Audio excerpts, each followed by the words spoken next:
लगा करके बोले पंडित जी सब गड़बड़ हो गया। पंडित जी बोले क्यों? बोले तुम्हारी मौत है कि जब तुम नारद जी को, यमराज को और ब्रह्मा जी को लिवा करके हमारे पास आओगे वही समय मर जाओगे। इतनी भगवान ने कही, पंडित जी होते ही गिरे हो सीताराम। बोलो जय श्री राम।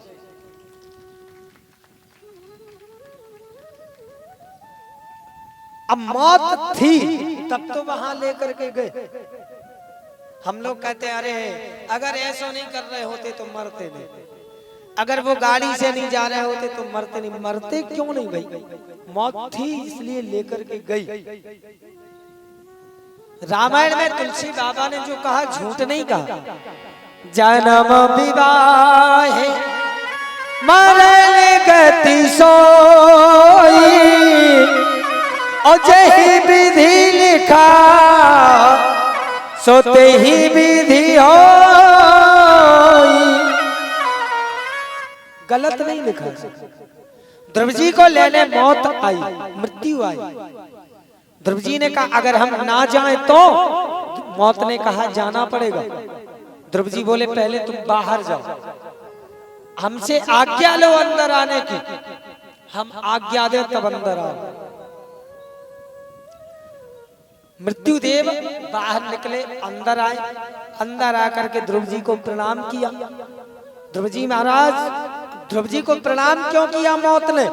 क्योंकि ध्रुव जी भगवान के सबसे लाडले भक्त हैं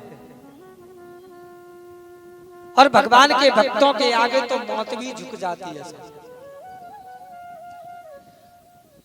मृत्यु ने जैसे ही प्रणाम किया, सिर झुकाया, ध्रुव जी महाराज अपनी भक्ति के बल से मौत के सिर पर पांव रख करके सा शरीर स्वर्ग में जाकर के पहुंच गए। बोलो ध्रुव जी महाराज की जय। सा शरीर उत्तर दिशा में ध्रुव जी को अटल पदवी प्राप्त हो गई। आज भी ध्रुव जी को अटल पदवी है। आपने देखा होगा ब्याह हो, बरमाला डल जात, भावरे पर जाती, मांग भरी जात, लेकिन पूरा ब्याह कबे मानो जात? जब लौट पटा होके खवास ध्रुव दर्शन करा देवे तब। जब तक ध्रुव दर्शन ना कराए तब तक पूरा ब्याह नहीं मानेगा। क्यों? क्योंकि ध्रुव जी को अटल पदवी है। पूरे विवाह के साक्षी ध्रुव जी।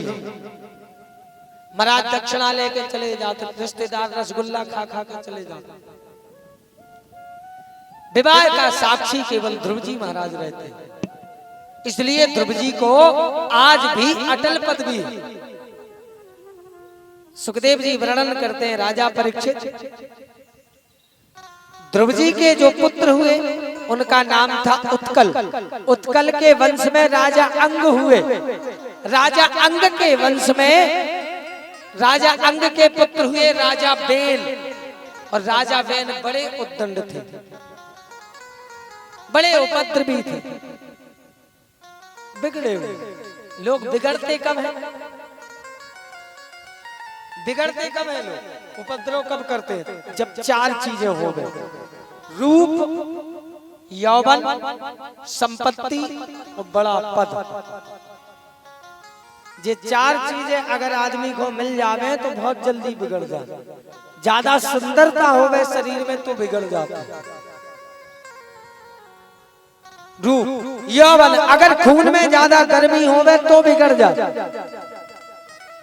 यौवन, संपत्ति अगर ज्यादा घर में हो जाए, ज्यादा पैसा हो जाए तो बिगड़ जाए। और बड़ा पद अगर मिल जाए तो बिगड़ जाए। अगर ये चार चीजें हैं और तुम्हारे पास बुद्धि नहीं है, विवेक नहीं है, फिर तुम्हारी ये चार चीजें किसी काम की नहीं है। ये बिगाड़ने वाली चार चीजें, इनके साथ साथ बुद्धि होना चाहिए, विवेक होना चाहिए। और विवेक होता कब है? विवेक कब मिलता है? रामायण कहती है हो बिनु सत्संगे विवेक न होई, हो बिनु सत्संग विवेक न होई, हो बिनु सत्संग विवेक न होई। हो बिन सत्संग विवेक न होई। बिनु सत्संग विवेक न होई। हो बिन सत्संग विवेक न होई। हो रामो कृपा बिनु सुलभ न सोई। हो राम कृपा बिनु सुलभ न कोई। राम कृपा बिनु सुलभ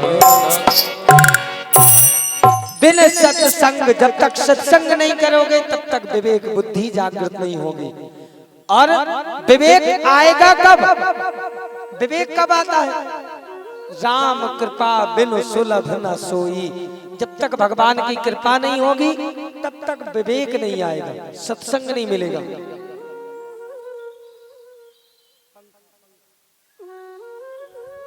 राम कृपा बिनु सुलभ न सोई।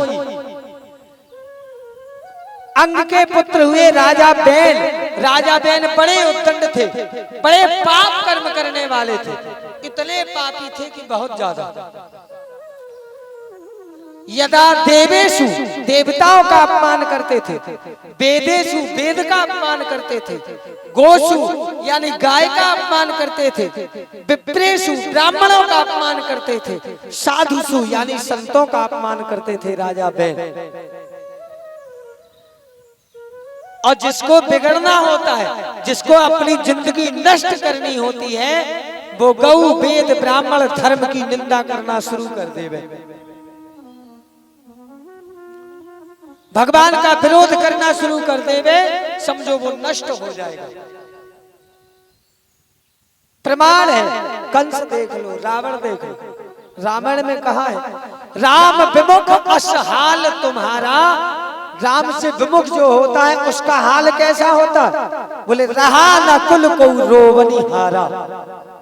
उसके कुल में कोई रोने वाला भी नहीं रह जाता जो राम से मुंह मोड़ता है, जो राम से विमुख होता है। इसलिए कहा है कि राम को भजन जो करे ना,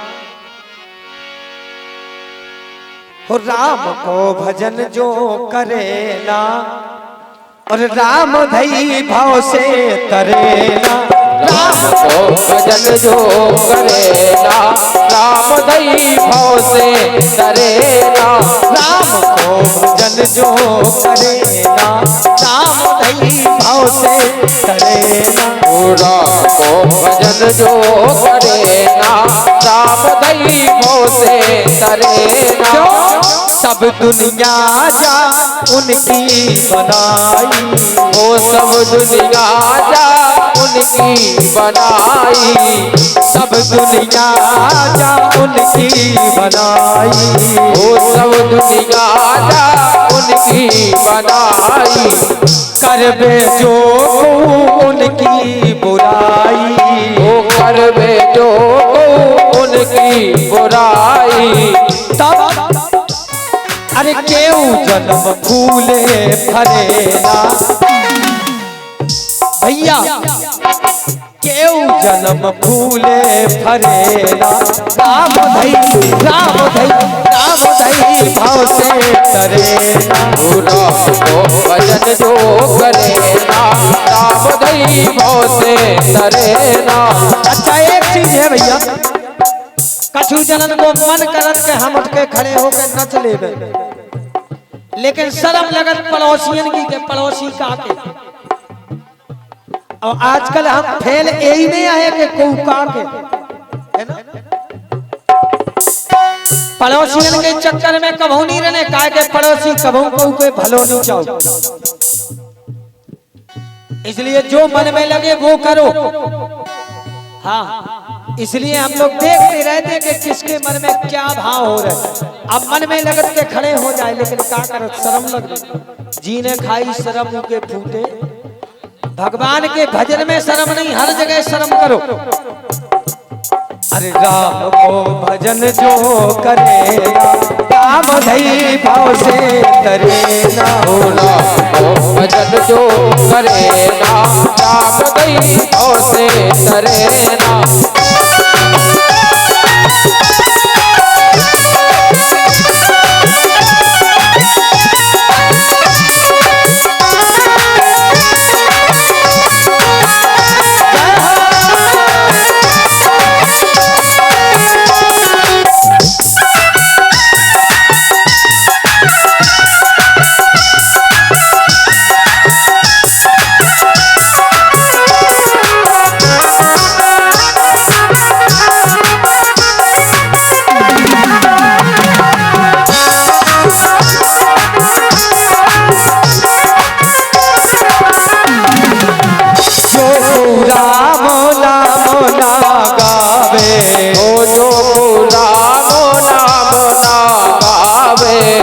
अपने साथ ही जन्म नसावे।